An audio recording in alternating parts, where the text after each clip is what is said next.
That is, I understand. Yeah, I know. Look around them. Are we live? Good morning, everyone. Welcome to our fifth workshop on anxiety. You know, all know me, I'm Jamie, so we're going to be talking about people pleasing and its role with anxiety. So what is a people pleaser? And Sonia points to herself. I'm going to give you some definitions and then a couple graphics. Hopefully Trump is in there, right? Trump did not make this list. I'm a recovering people pleaser. A people pleaser is a person who constantly meets the needs of others at the expense of their own needs. They are driven by certain internal motivations that cause a desire to please others to become a need to please others. Does that sound like anybody you know? These people pleasers are really nice people. You want to be surrounded by them because they'll do anything for you and they ask for nothing in return. It's such a blessing. In fact, if you got ministries at the church, you can use these people and just burn them out at will. Beautiful. and they will raise their hand from their hospital bed and say, "Give me more." Gotta love these people. People pleasers may have challenges distinguishing their own likes, dislikes, and hobbies from others. Knowing their true desires, wishes, and goals may be hard for them. They may also have difficulty saying no, or they will say yes to things they don't want to do. People pleasers will often go to great lengths to be liked, avoid disagreements, and mitigate the feeling that they will be abandoned. And that sums people pleasers up in a nutshell. Sound like anybody you know? All right, so this next slide is what you can expect from a people pleaser. This is their facial expressions. So when they're happy, you see their happy face and their bored face and their angry face. I want you to particularly notice their angry face because it looks a lot like their terrified face, which kind of looks like they're. I like the dying inside face. Yeah, now the dying inside face does reveal itself, but it looks a lot like a happy face, but to them it's not. So. If you know people pleasers, again, it's them in a nutshell. How are you liking these people pleasers? I told you, man, if the whole world was full of people pleasers, no war. Like, lots of other things, but no war. So are you trying to heal us? What? So why are you trying to heal us of them? I'm not. I'm just going to give one warning. Just one little warning. They die too quick. Now, a people pleaser has two sides, and that's not the best colors, but on the graphics, on the one side, you got, this happy, smiling face. You got a person who will, do almost anything for you. They don't want to argue. They don't want to fight. They're the peacekeepers. They're blues to the core. Yeah, we all just get along. Yeah, that's what they say. But on the other side of things, the worst thing about a people pleaser is they're so afraid that they're going to be abandoned that they don't want to share any of the pain from inside because to them, people don't want to hear about their pain. And if they get all gloomy and start talking about what's wrong with them, people are going to say, "Oh, you're no fun anymore," and they're going to leave you. And that drives the core of their anxiety. People are going to leave me if they do the real me. And they often find that to be true. What? They often find that to be true, which just reinforces the cycle. Well, Until they find the right people. It isn't true, but people pleasers, And I had a video I was gonna show when a people pleaser meets a narcissist. And it's from Dr. Les Carter, and it was hilarious. And what happens when a people pleaser meets a narcissist? The narcissist says, oh, one of these people. I want to keep this person around. And the narcissists collect people pleasers like, somebody collects hockey cards. And that's because the people pleaser will bend over backwards to give the narcissist everything he needs. But then the narcissist will basically slap him in the face, and they will end up, feeling overwhelmed by perfectionism, fear of failure, sitting in silence. They got self-doubt, anticipatory anxiety, and they got self-blame. And all this stuff is going inside, and the narcissist doesn't care because he doesn't really care about people, but he collects these people like hockey cards. And so this is why, Mike, we're talking about people pleasing, because even though they do great on the outside, inside is being taken advantage of, and there's usually a part of them that needs healing because there is so much pain, and they just don't know what to do with it because they're convinced nobody really cares. That's just it's just part of the way they think.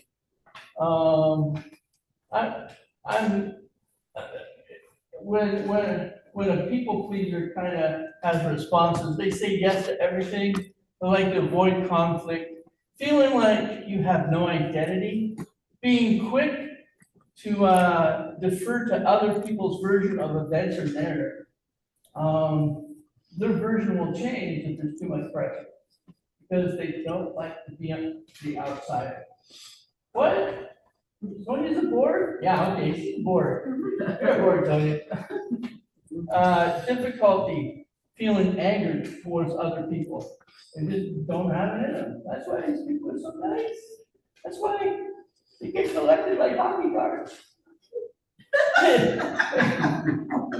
They have trouble setting boundaries. They're always wanting to appear helpful, mirroring other people's opinions. How do you like these people? People, like I said, if the world was full of them, there'd be no wars. There'd be a lot of depressed people, but there'd be no wars. On the inside, you have the problems with people pleasing. On the outside, they appear reliable, motivated, helpful, organized, loyal, polite, productive, caring, attentive, understanding. Anything else you want in a friend? You can just add it to the list there because the people pleaser will find a way to produce it. They are just, the next thing about a people pleaser is they are often perfectionists. So not only will they do the things on the outside, they will do them well, and you will think, wow, this person is perfectly suited for ministry, they're perfectly suited for leadership, they're perfectly suited for almost anything. And you will trust them with your life. Meanwhile, inside, the worst thing about a people pleaser is a lot of times they're at the verge of burnout. And they're exhausted all the time. And they just don't know how to keep it up. And they keep a smile on the outside, but when they get home in their own time, they're like, oh, I'm so exhausted, they can't wait to go to bed. And their minds don't shut off, and anxiety, self-critical, all these things just on the level. So, you got any questions about a people pleaser? I did a quick kind of take on them. You know who these people are. They're rather obvious. You may not have known what's going on in the inside, but do you have any other questions about a people pleaser? Because a people pleaser is just a little unit. They fit into a whole bunch of mental health problems. So people pleasing itself isn't a mental health problem. It's not even recognized as a problem, but what it leads to is recognized as a problem. You got a question? Kind of I don't know if you researched it, and it could be something we can talk offline about. I just had a thought, like a chicken and an egg kind of thing. What causes this? Because if their greatest fear is being abandoned, did they have an experience of being abandoned when they were young that caused them to be a people pleaser? Yep. Or, so it always, I could have done a slide on what causes people pleasing, yeah, but often it's a traumatic experience during a kid where a parent says, if you don't do this, I won't love you. And they are constantly under the threat of abandonment. And so if you take a kid and you say, Mommy and Daddy are not happy with you, and go to your room, we're not talking to you for an hour. For some kids, that's traumatic. And what a kid learns is, if I keep Mommy and Daddy happy, if I keep the adults happy, if I keep everybody happy, I won't get in trouble and I won't have to go to my room, I won't have to be alone. Because they don't know how to process loneliness. They don't know how to process being alone. They don't know how to process the feeling of, I might have no friends tomorrow. They don't know how to process that. So for them, it's better to suffer than be alone. nobody loves me, nobody Yeah, wants me. nobody loves me, nobody cares for me. I had 12 friends yesterday, I got 10 today. If this trend continues, it's terrifying, and they just don't know what to do with it. And they're scared to put up boundaries, they're scared to share their mind, they're scared to do everything. And it's that fear that keeps them in this, I know what works, let's keep everybody happy. If everybody's happy, at least I don't have a place in this framework. If people aren't happy with me, I don't know what's gonna happen. I don't know what's gonna happen to me. Yes? Does the inside part ever bust out to the outside? Oh, yeah. See that burnout? Yeah. Yeah, these people, end up just cracking like an egg. Yeah, and they will burn out, they will get frustrated. Eventually, especially if there's a lot of internal anger, yeah, they'll be the nicest people and they'll just explode and you wonder what happened. And then they'll spend the rest of 2026 apologizing for it because you saw something on the inside. They don't want to appear vulnerable at all, but on the inside, there's often a lot of stuff going on that they're scared to share. Would they have that, or say, for narcissistic job? Narcissism would be an opposite, yeah. With the same kind of situations. We'll talk about narcissists because people pleasers turn into narcissists. Really? Yeah, it's one, I said, people pleasing isn't the worst thing about people pleasing. The worst thing about people pleasing is that it sets the groundwork for borderline personality disorder and narcissistic disorder. Ooh. It's they're in the same class of mental illness as narcissism, borderline personality, and sociopaths. Yeah, and you wouldn't believe that's what happens when a personality feature cracks. People please is a job. He's the Jonathan Fett.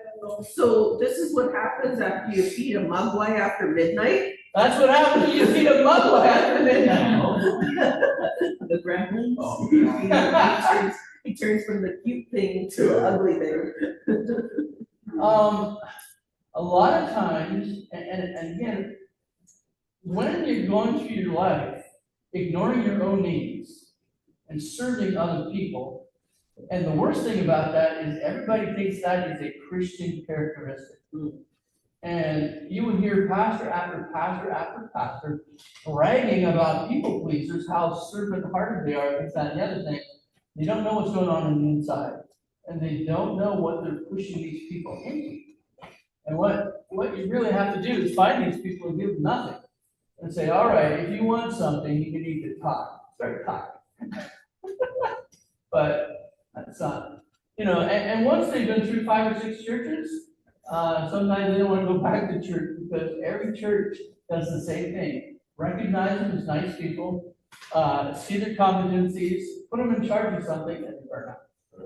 And it's like the same cycle, church after church. And as soon as they burn out, they start thinking, oh, I got no friends here, I gotta leave. Same thing at jobs.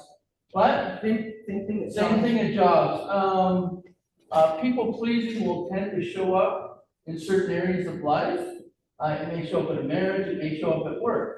It could show up at work, might never show up with family. So, it just depends where the person feels threatened most. So, open your worksheets to, people pleasing. Because we have a test time. So you can take a couple of minutes and do this test. There are 24 questions. It is true or false, yes or no?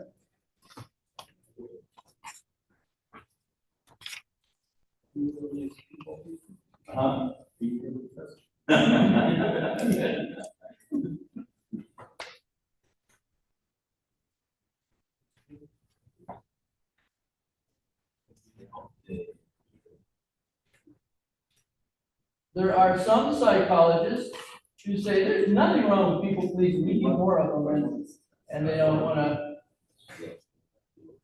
help these people at all, but. It is page number 2 that says on the top, people pleasing. That's if David put it together, right? But if it's not, it's probably page 5. No, it is page 2. What happens is it's important to be like, but not extremely. Yeah, we're not just in between. Which, We're not like, you don't care whether. Don't overthink it, people, just. No, but it's. all right, I forgot that a lot of people pleasers are perfectionists, and perfectionists are gonna have a hard time with these tests. Just treat it like a general thing. Generally speaking.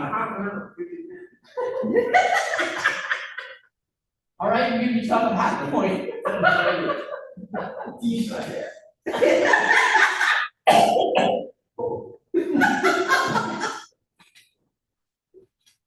Yes, I have subsection appendix B.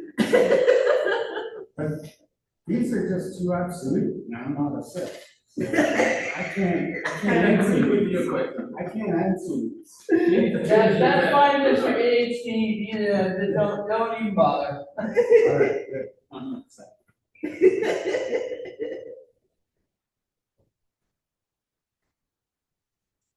No, I'm looking through some of these, and some of these I understand that I've been working on these, so I can see where the answer would have been true. But now is false, but I know I still Still working on it. still in the background, I still wanna say Yeah, true, but I know it's false. and I can validate that, you're not as nice as when I married you.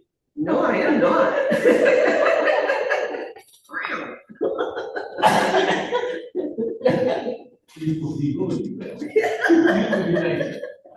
I used to be nicer.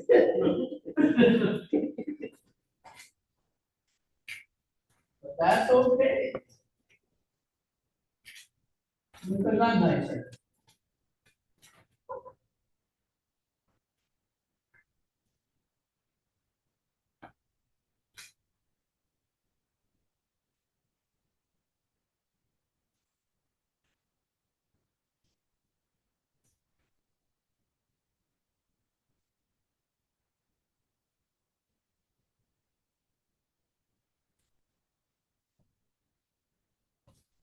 While you're going through the text, some people can say, kind of decide between, is this what I think? Is this a habit I have, or is this a behavior I have?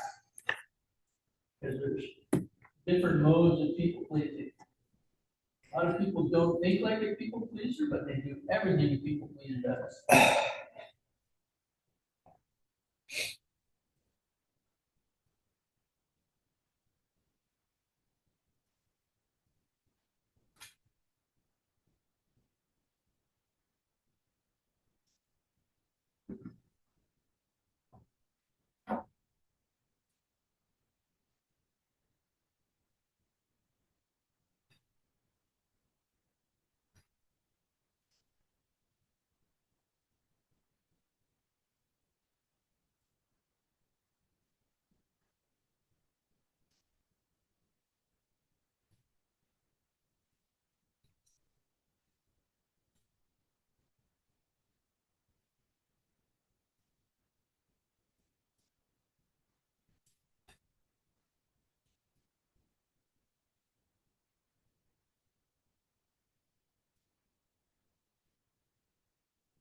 How are we doing? Everybody finished that?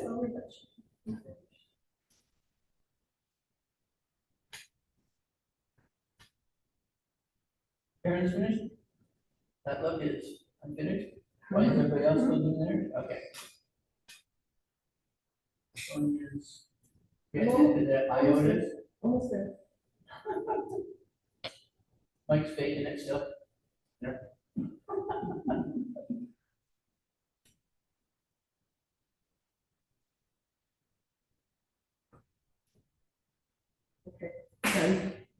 All right. Even though I don't fully agree with everything. Yeah, I do it in general. It's not, it's absolute, it's written here. I'm just thinking in general. This is just a general test. If you really wanted to, find out if there's really a problem, be a real counselor. But, anyways, here's how it scores. If you click all 24, I have a ministry for you. If you scored 4 or less, we will deal with narcissism next week. Okay.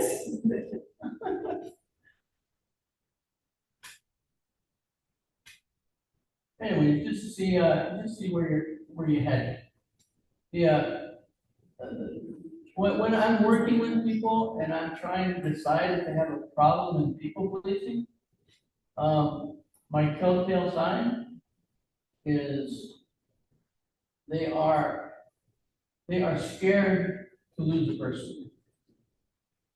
Now, that might sound like marriage, but not after the first 5 years. But it's this, the idea with people pleasing, and we're coming into codependency, is I don't know how to live alone. I don't know how to live by myself. I need other people. Like, not that I just want some more friends. I need other people in order to feel secure. And if that is a core need inside, you have an issue in this area. And you want to address that issue. Because other than God Himself, none of us at a deep level needs another person. Other people are great. Do we love friendships? We were built to be in fellowship and community, but not to the point of like addiction almost. Yeah. We were created to be in a fellowship, and that's where God loves to work with us, is in a fellowship, in groups. But the idea of needing another person, getting to a pathological level, saying, you know what, I'm nothing if I don't have another person. That is where it really starts to break down. And what you see, and you guys can score yourself because it's just for you guys. When we get into codependency is a dysfunctional relationship dynamic in which one person assumes the role of the giver, sacrificing their own needs and well-being for the sake of the other, the taker. The bond in question is not necessarily romantic, though the term is often used to describe couples. The same dynamic can occur just as easily between parent and child, friends, and family members. Now, are you understanding this? What happens? You got two people, the giver and the taker. And what does the giver do? What? They sacrifice. Yeah.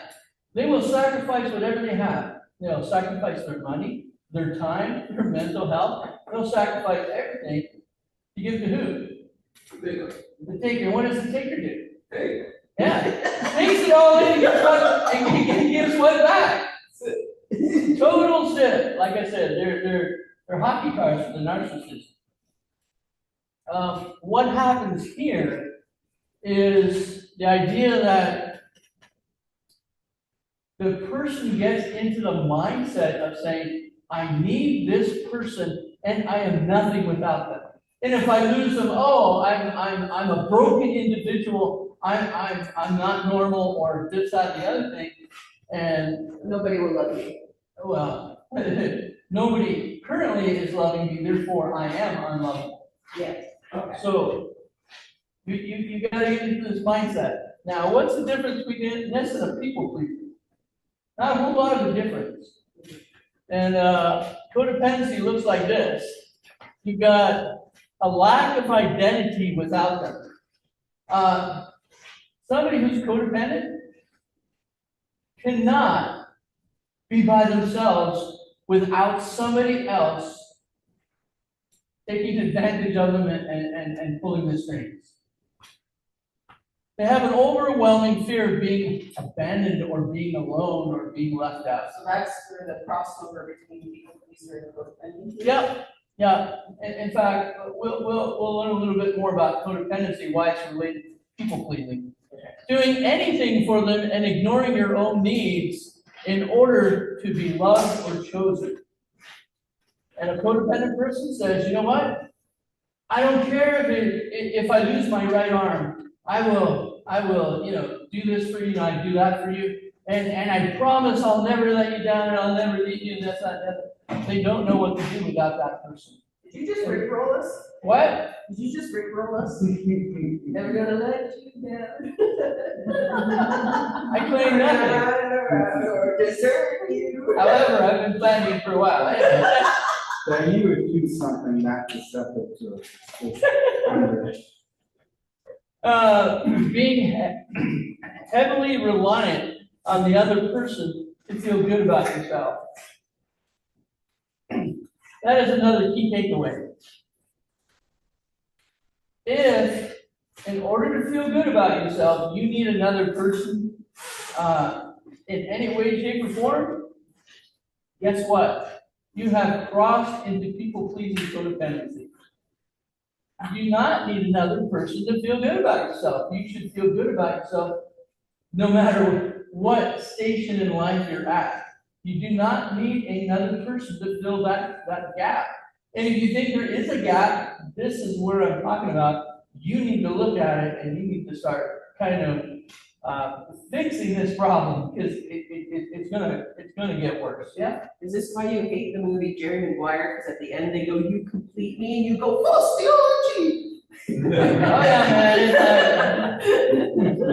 The way he's talking, yeah, it's like okay, I mean, I'm terrible at organizing. You're great at organizing. Yeah, okay. You can have an organizational, flux, and you can do a good job at it. But I mean, I could always hire somebody to do that. So I don't really need you to do that. And this kind of situation can happen between all kinds of different people. Struggling in identifying your emotions, an unhealthy obsession with the relationship. It's just like, where does this start? Anybody want to guess? People pleasing starts in childhood. If you have people pleasing, you're open to this one. When does this one really show its face? Are you talking about like boyfriend girlfriend time or? Yep. Yeah, this will develop. This will develop about the same time you're developing romantic relationships. Because what does every grade 7 girl say? I don't have a boyfriend. I'm nothing. And as soon as you get into that kind of thinking, you're opening the door for this. And when you open the door for this, you open the door to making very bad selections when it comes to marriage time. Because, the bird you have in the hand, well, I'm scared of losing that bird, so I'm just gonna keep it. I don't wanna look at how awful the relationship is and what the negatives are. And I don't wanna listen to everybody telling me danger, danger, danger, because I need this person. And when you get into that, you have crossed the bridge. And it's not looking good. So what is the big difference between codependency and people pleasing? Because they both sound a lot alike, don't they? Yes, they do. You can have people pleasing tendencies and still not be codependent. But all codependent people are people pleasers, but not all people pleasers are codependent. You get that? I still don't understand why people pleasers don't have to be codependent. They're people pleasers are ruled by fear. Okay. Codependents are ruled by need. Okay. And there's a fundamental difference between them. If I was a people pleaser, I want to keep all you guys happy. Why do I want to keep you guys happy? You're afraid to be alone. Abandoned? Yeah, I don't want to be by myself. And I'm scared that you might leave me. And I'm scared you might leave me for a good reason. And that's gonna mean I'm a jerk. And I definitely don't want to be a jerk. Because what does a people pleaser think about themselves? I am a jerk, but I have to hide it. Well, they might think that, but they usually cover that over and said, I'm a nice person, why is that stuff all the time? Okay. Oh, so they don't see themselves as? Yeah. A lot of them are jerks, some of them are jerks, I could probably, They all have low self-esteem, is that what you're trying to say? Or- yeah, there's a low self-esteem and there's like 1,000 different variations. Okay. But the key concept is, I need to keep everybody happy, and it doesn't matter about me. And as long as everybody in my life is happy, I'm happy. And it usually rolls pretty good that way, until, burnout and other bad stuff starts to happen. Or, one of them ends up being a narcissist and they drive you to drink, The two relational styles have similar traits, such as the desire to help, feelings of resentment about always having to show up, and difficulties with setting boundaries. But codependency is more extreme. If you're codependent, the person on the other end of the connection is dependent on you for getting their needs met too. Neither of you can function without the other. That's what I quote from a psychologist. If I were to put it on a scale, here's being nice on that side, codependency is on this side, people pleasing is kind of bridging in between the two. Every codependent is a people pleaser. Okay. Not every people pleaser is a codependent. Okay. And what really defines codependency? You need another person to feel good about yourself. You just can't. And I was like, what, 30 some odd years before I got married? Didn't bother me a bit. And I got married and it's like, what did I do? I'm right here, babe.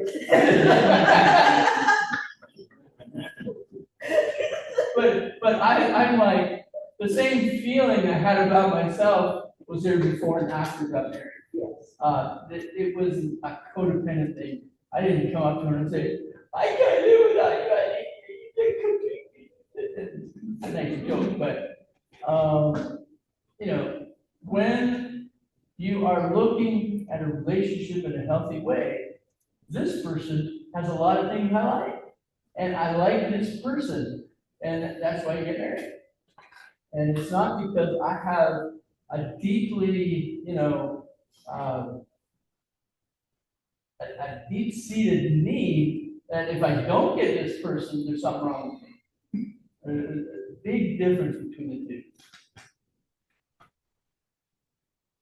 So just being nice is when we're just being nice, we are not motivated by getting anything in return. We want to be kind to give to others to make the world a better place. This is Christ's likeness. Christ said, be nice. Say, be nice, but you know what he says. It's the idea of, be Christ-like to everyone. Love one another, Yeah. serve one another, But- but your motives are pure. Right, but there's no, the motivation is to be like Christ, not because I get something back, like, people pleasing gets a little bit off, but people pleasers have internal motivations that change our want into a need to. I want friends, I need friends, big difference. We are looking to gain something, although we don't usually realize this. So what are people pleasers generally trying to gain? And this is 3 of them, I could put probably 10 up here. But here's 3 the most common. They are looking to control how others think of us. We don't want other people to think bad of us. Okay, like, oh, what would people think if I got angry? Oh, what would people think of me if I did this? What would people think of me if I didn't give, Maria my favorite hat? I mean, they didn't think I was selfish. I don't want to be thought of self. So they're addicted to what other people think of them. And this is characteristic of low self-esteem and other self-worth problems. Number 2, we are looking to gain a sense of worth or identity. And that is the big danger point. I'm only a person of value if you think I'm a person of value. If you think I'm worthless, then I'm worthless. If you think I'm not worth dating, then there's something wrong with me.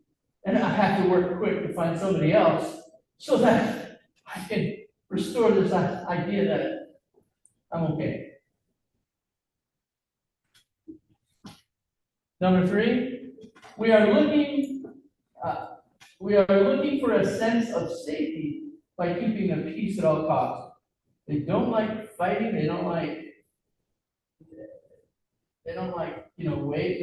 If they could, they'd go to Fantasy Island and everybody would get along for the rest of their lives. There'd be no conflict, no fights, no struggles, no whatsoever. Families would always be like, have the perfect turkey and the perfect dinners, and everybody would sit around telling the best stories, and life would just be rosy and perfect. Yeah? I just want to circle back to number 2. Yeah? Because now I'm getting confused between people pleasers and codependents, because it sounds like you're saying these are the people that in a romantic relationship or a dating relationship can never take a breath between relationships. As soon as one relationship fails, they immediately have to fill the void, find another person to fill that void, because they can't be left alone with their feelings or their thoughts about themselves. And so they're always, okay, I gotta find another person. But that sounded more like a codependent than a people pleaser. So now I'm confused. All codependents are people pleasers. Okay. All right, I got it. But I guess direct their codependency to One person. Oh, okay. Remember, people pleasers got a group. General. Okay, they're scattered. They're shotgun blast scattered. Right. The other one's sniper. Now, if I lose everybody, it's gonna affect my sense of worth. When everybody's saying nice things about me, Yes. that makes me feel good. Okay. A codependent needs one person. Okay? So it's just a little more, it's just a little more focused. Now, while a codependent is focusing on that one person, he also needs the group. Okay? Where the people pleaser might not have learned, hey, I can dump everything on one person and they'll take it. I want to spread it out, I got a 50-acre field here as opposed to a homestead, okay? Okay. So they're fundamentally they're in the same class. Okay. And they will produce the same results. But codependency is just a bit of an extreme people pleaser. Can a codependent person be like not as nice in general to other people, but only be that nice with people to just that one person? Codependents have gone beyond people pleasing. There's different kinds of codependents. One of them are manipulators, like I said, they evolve into narcissists. So yeah, some codependents are not very nice because they will they will downright, they will throw all kinds of They're like psychosis. engineer the situation to keep it Yeah, the way they want it. they will gaslight you, they will do whatever it takes to get rid of the feeling of fear of abandonment and the terror of being alone, and the idea that, my self-identity is gonna be wiped out if you leave. So in that case, they're focusing not just on one person, then if they don't have to be nice to the majority of people, Yeah. then that codependent don't necessarily have to be. If they really need to, people. They will be people pleasers. They will just, with a codependent, you can't just look at everybody and say, I don't need any of you, and just focus on one person. Because if he does that, what happens if the one person has a friend? Well, if you're really. Time to lose a friend. Right, and that's actually another problem with that codependency. Because remember, if that codependent comes back and says, no, I'm gonna keep the friend, I'm gonna lose you, you don't want that ever to come up. So you are willing to give a whole bunch of yourself away to guarantee that doesn't happen, and that means keeping a whole bunch of people around. They are your backup group. Now, if I was a narcissist, yeah, fooey on all of you, I just need, the hockey card, and I'll make your life really misery. But as far as codependents go, they will have a collection of people. It might not all be friends, it might be family, it might be workers, co-workers and stuff, but they will collect people. Right. Any other questions about this? No. It is just a more focused, deeper dive into people pleasing. In fact, this diagram kind of illustrates it. A people pleaser has difficulty saying no, feels guilty, conflict averse, hides feelings, apologizes excessively. But all people pleasers, if you're a codependent, you're a people pleaser. And codependents have poor boundaries, like people pleasers do. Enmeshment, controlling, people pleasers haven't learned to control that great yet. So people pleasers aren't that good at controlling, but if they move over to codependency, they get real good at it real fast. And they can use that in the people pleasing mode to motivate a group and to collect more hockey cards. Denies their own needs, they have a desire to be needed, and they financially support others.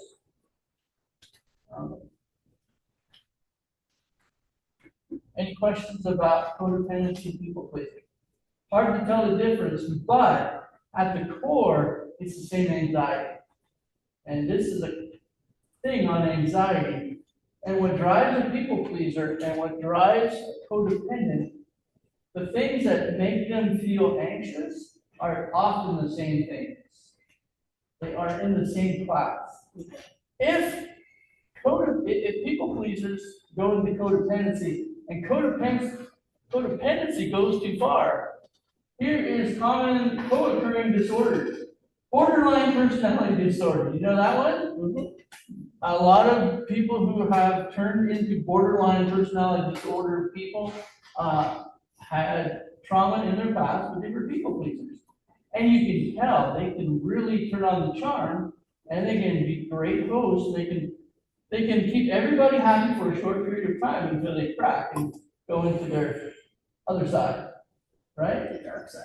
And it's a narcissistic personality disorder. When they finally decide, you know what, it's better to collect hockey cards than sacrifice myself, they just go into hockey card mode. They start collecting. You see how it works? If you wonder why people pleasing is so bad, it's because parts of it will devolve into some of these. Now, in order to be diagnosed with one or both of these, there's like a list of 15 things you'd have to check mark. At the start, people pleasers might check off one. after being a good people pleaser for a number of years, they might check off 3. If they slip into codependency, they might check off 5. And if they get to 7, they've actually moved into a mental health disorder rather than just having it work. And codependency and people pleasing, we all do it. Don't we all do it? We all do it. Sometimes with our family, sometimes at work. Yeah? Yeah, question, in border, I don't know if you've talked about borderline personality disorder before, but is that more, I wanna know what it is it more like a Dr. Jekyll, Mr. Hyde type of thing? Oh, yeah. It is severe Dr. Jekyll, Mr. Hyde. Where you go from being Mr. Nice Guy to. Yeah, these people flip back and forth between Dr. Jekyll and Mr. Hyde like it's no tomorrow. They can be the nicest people, and they get to know you, and, yeah, they'll do anything for you. You visit their house, you leave with half their, gold plated, dining ware because. Until you disappoint them and then they turn on you. Yeah, and as soon as you do something, I'll give you an example.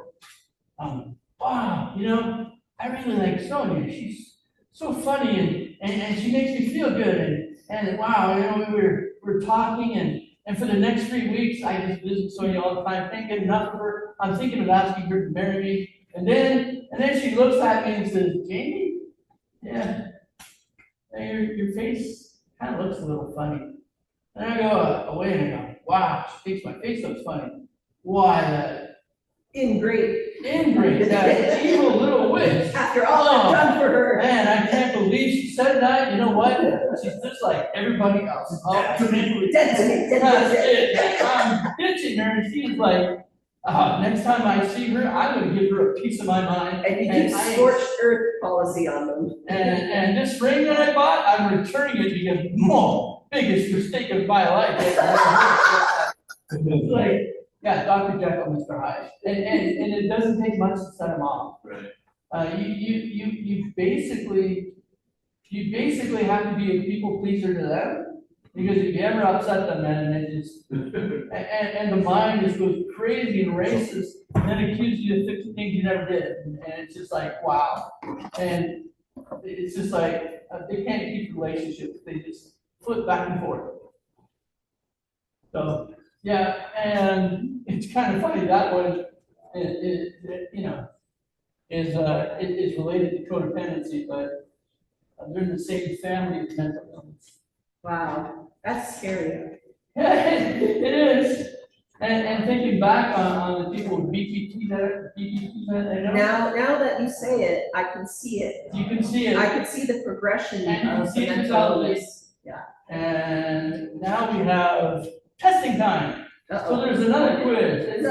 one question. We hate tests. Yeah. I'm hoping nobody gets higher than 5 on this, but you never know. There is another, it's at the end with 3 pages. What is it?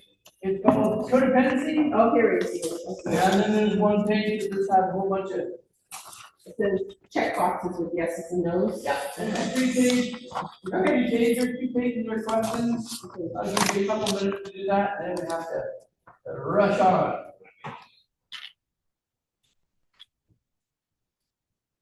There are churches with borderline personality too, where people live. The what? There are churches with borderline personality too. that Oh, yeah. When you leave, they turn your back on you. Right? Oh, yeah. Like, you are not my brother in Christ anymore, or things like that. They just turn so quick.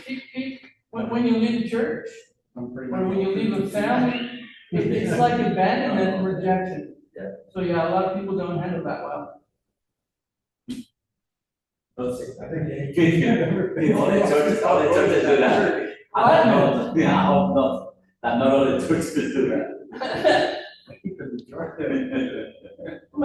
He said, I think the majority of churches do that. Uh, And the churches I've gone into over the years, but undecided. a majority of churches have people pleasers. People pleasers will feel hurt if anybody leaves their group. It's just the way it is. So, it's nothing new.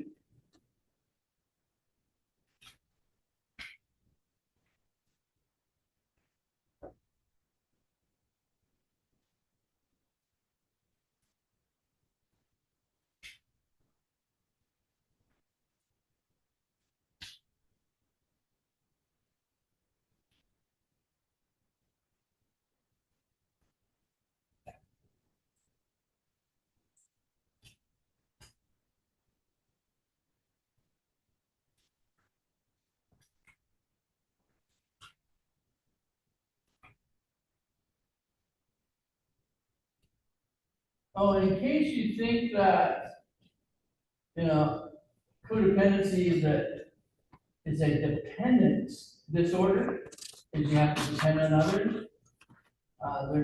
There are people who say I don't have to depend on anybody, and that's actually an independence disorder. So, if you think getting low numbers on these tests are good, you would score high in another test. So, you don't actually want to be too low, because you're probably faking it. You don't want to be too high. It's too low. You have a little bit of work to do that. Just doing this for yourself.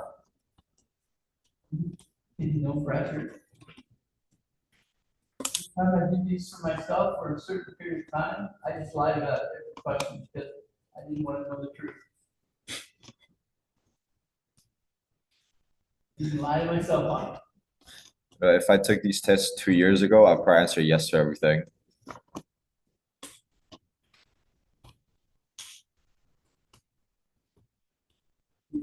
These are fun things.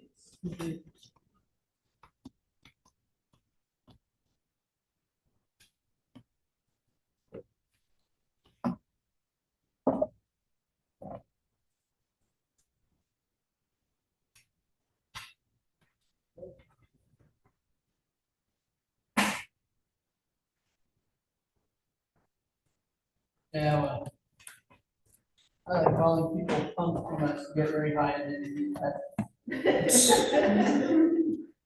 I won't show you the test I get high on. You're giving yourself away, yes.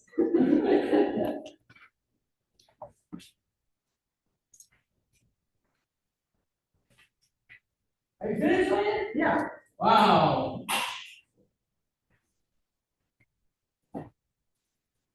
Well, good job. I'm impressed. Anybody else finished? Okay. So let's, anybody want to talk about the result? Is it shocking or not shocking or anything? Not shocking, I'm in the moderate, but I know that I used to be in the high. Woohoo! I used to be higher. Yeah, too. Yeah. I'm learning how to say sucks to be you.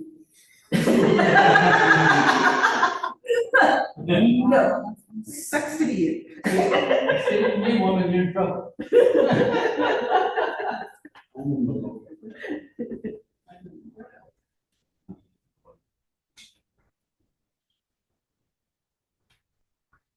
All right. Now, when Sonia puts the patch on, she is Yes. Kind of like the big codependent. Lucius. That was all he's gone. 8 or 9. If you like to put the codependency on, just call yourself Lucky Guard. I'll get that video for you and I will post it. It was so funny.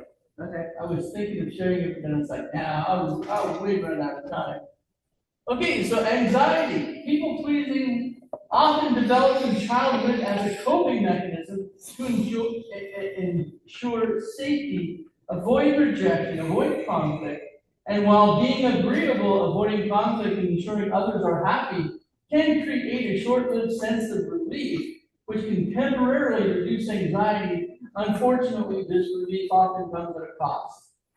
Over time, chronic people-pleasing can lead to burnout, resentment, emotional exhaustion, and relationship strains. Keeping the peace for everyone could mean sacrificing your own well-being and health and mental health. That is a well-known statement. Every therapist will basically say that.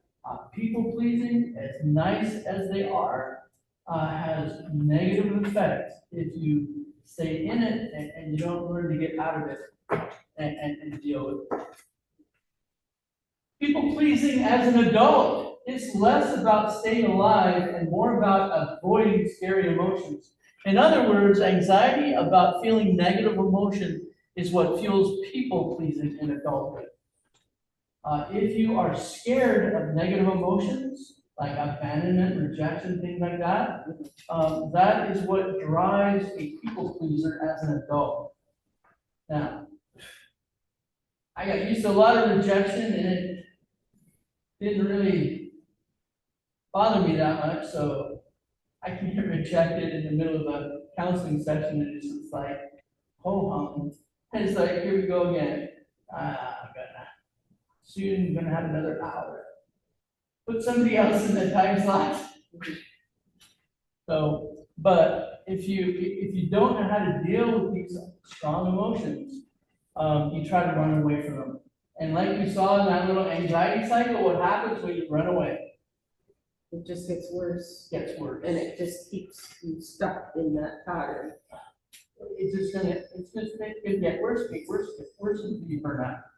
Or you flip a switch into something else. Chronic people pleasers are afraid they'll be abandoned or rejected if they express their true needs. And even worse, they're afraid they won't be able to handle the consequences of an emotional turmoil of that rejection or abandonment. And that just goes into, I don't know what's gonna happen, it's scary, I don't wanna face it. So let's just be nice and let people use me as a rug. And I'm okay. I can handle that. Imagine this. It's the end of your workday and you're way behind in your to-do list. It's been a tough week, your mood is low, and you haven't been concentrating well. Maybe you've given yourself unrealistic deadlines, even though you're exhausted. You decide to stay late to avoid potential scrutiny and criticism from your boss or coworkers. You're worried that unless you're perfect, you'll get judged or even fired. But this is the fourth time in the last few weeks you've stayed late, and it's starting to take a toll on you. You're beginning to feel fatigued, overstressed, and irritable. That is a typical people-pleasing modus operandi. Starting to burn out. Yeah, it's going to end up where it's just going to feed something unhealthy, but you are doing great work. You're putting everything into your job. You're doing everything you should except for one thing. What are you not doing? Taking care of yourself. You are not taking care of yourself. You are saying my health doesn't matter. You know, my needs don't matter. I don't matter. There's no work-life balance type thing. There's no balance anywhere. It's not work life. It's others me. Yeah. There's no others me balance. Yeah. And that's the worst thing about this. When you people please, you might think you're avoiding hurting people's feelings, and you're trying to avoid tough negative feelings in yourself, but ironically, anxiety and people pleasing result in even more negative feelings like resentment, anger, feeling unseen, and burnout. And these feelings usually end up impacting your mental health and your relationships. You keep that up, it's not going to end well. It will never end well. That's why we're doing these little workshops to inform you that these things, even though it is the way we try to try to feel safe in a world around us, which is unpredictable, eventually staying safe at the cost of your own health will not end well. That's why you need to keep being a nice, kind, people-pleasing person, but learn to deal with this before it gets too far. So what to do? Number one, in order to stop people-pleasing, you need to get more comfortable with being uncomfortable. You need to be able to deal with those awful, terrible emotions that you have been hiding from your entire life. You need to become a friend of rejection. You need to become a friend of conflict. So anyway, when I first met her, oh my gosh, she is the most anti-conflict person you've ever met. I looked at her, and what did I do? It's like, so we're in the car. I'm an animated driver. I was a truck driver. Truck drivers are animated. I couldn't be animated. So when somebody cuts me off, it's not a pleasant sight.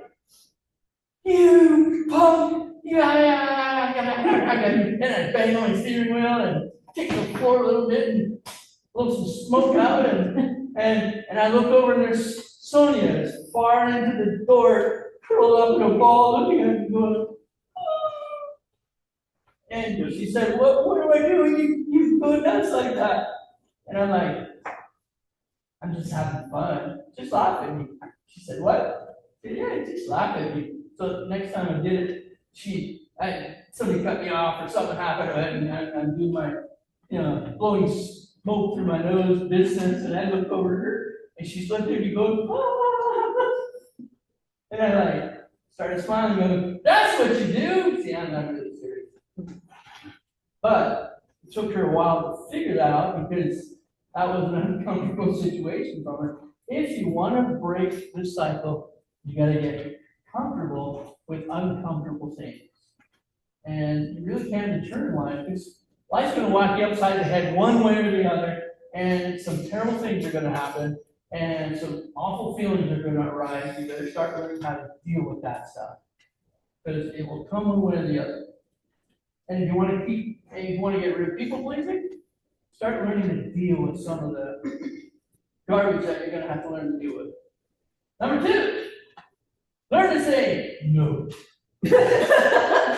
Everybody practice with me. No. All right. Can I have your lunch? Yes. No. Yes. And we got $50 they can throw my way? I love it. You're all individuals. No, I'm not. No. Everybody, practice this. No. No. Can I have your car? No. Can I have your keys? No. Can I have all your money? No. Can I have like all your Pokemon cards? No. No. Can I replace no with laughter? Because that would mostly be my response. You can do that, but You might get a punch in the face. you're going to deal with some other uncomfortable events. Number 3, start communicating. Open up and share. Worst part of being a people pleaser is you lock things up because you're afraid of abandonment, and a lot of times there's pain inside, you don't know how to share it, you don't know who to share it with. Start communicating. Communicate widely.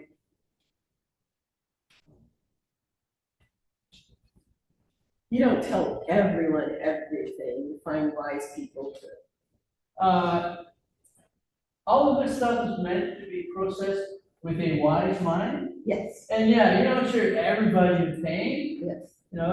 but the big problem with people pleasers is they often have nobody or just one person, and they don't have a wider group. Everybody needs about 4 or 5. But they just don't share, and they bottle it up all inside until it comes out. It comes out. Number 4, practice authenticity. Stop living the lie. You're a people pleaser because you want to get something out of it. That is not authentic living. In your worksheet, I just printed this out. The journey from anxiety-driven people pleasing to authentic living isn't about becoming selfish or inconsiderate. Rather, it's creating balance. The ability to be genuinely kind and helpful from a place of choice rather than fear. As we learn to manage the anxiety that fuels people-pleasing, we discover something remarkable. Meaningful connections actually deepen when built on authenticity rather than by performance. By addressing the anxiety at the root of excessive people-pleasing, we not only find relief from chronic stress, but also discover the freedom of our true selves, perhaps for the first time. And if you're a people pleaser, if you're codependent, you have a problem with authenticity. And you're not being authentic to those that love you or that you love. And you're probably not being authentic to the little group of people pleasers that have been feeding you for so long. So Is this the people who are like a chameleon, like they change, depending on whatever group they're in, they try to, Chameleons are one type of people pleasers, yeah. they change to, so they fit in with that group? I'll fit in anywhere, I'll just change my values and change and change the way I talk and change the way I look and whatever they say, I say. Yeah, I just adapt. And people pleasers are very adaptable. So everybody loves them. But, they're not very authentic. And people will eventually find that out and they're not as loyal to you as you think they are. Because they recognize that inauthenticity. Worries in your worksheet that lie just below the surface. Rejection, abandonment, hurt or harm, extreme anxiety, emotional neglect, not worthy, it's my job, and stress response. Those you can read on your own. And the last thing I want to do before I close is when you get real good at saying no, you can do this little yes thing. It's called the yes cleanse. You got to detox yourself. So you don't need to take vitamins. The only vitamin you have to take is NO. So step number 1, find out what your yes habits are. Do you say yes to avoid disappointing someone? Do you say yes because you feel guilty if you don't? Do you say yes because you don't want conflict? Are you saying yes because you feel obligated? Are you saying yes without really thinking about it? So, or something else. Why do you say yes when you really don't want to say yes? Why are you a yes person? That's number 1. Number 2 is the pause checklist. When you're going to say yes to someone, stop for a second and ask yourself 3 questions. Do I really want to do this? Or am I saying this out of obligation? Will saying yes bring me joy or peace? Or will it drain my energy? And do I have time, energy, and the desire to say yes to this without overcommitting? Pretty good question to ask yourself. We can all say yes to things we don't want to say yes to, because every once in a while we need to help people, but there has to be wisdom behind our yeses. And then number 3, make a list of the yeses you regret. I said yes, should have said no. And just think about it. Why did you say yes? You know, why were you so addicted at that time to say yes when you probably knew you'd regret it and now you have regretted it? So think over next time, how can you say no? And that is today's workshop. At times when you say yes to peer pressure or. Sometimes peer pressure. Yeah. Sometimes, sometimes you say yes because of bullying. Bullying, okay. Yeah, I mean, I know this works. I walk up behind Marcos when he's cooking bacon and I say, "One of those for me," and I grab him firmly on the shoulder and push a little bit, and he says, "Yes, Jamie, here's a piece." Every once in a while he says, "No, get out of my face." And I'm like, you're lucky I'm a nice guy. No, it's all mine. Yeah, you're dirty. You're dirty entitled. I was joking about that. I don't bully him out of bacon, do I? No comment. Anyways, let's close the word prayer. Heavenly Father, we just ask, Lord, that you would drive us to Christ likeness. Heavenly Father, our relationship with others, and our relationship with our family, with our friends. Heavenly Father, cause us to be kind people that look out for others, but not in an unhealthy way towards ourselves. We just ask, Lord, that you would open our eyes, that you would fill us with your Spirit, and just give us courage to be kind, but not be people pleasers. In Jesus' name we pray. Amen. One last comment. Is this common in mental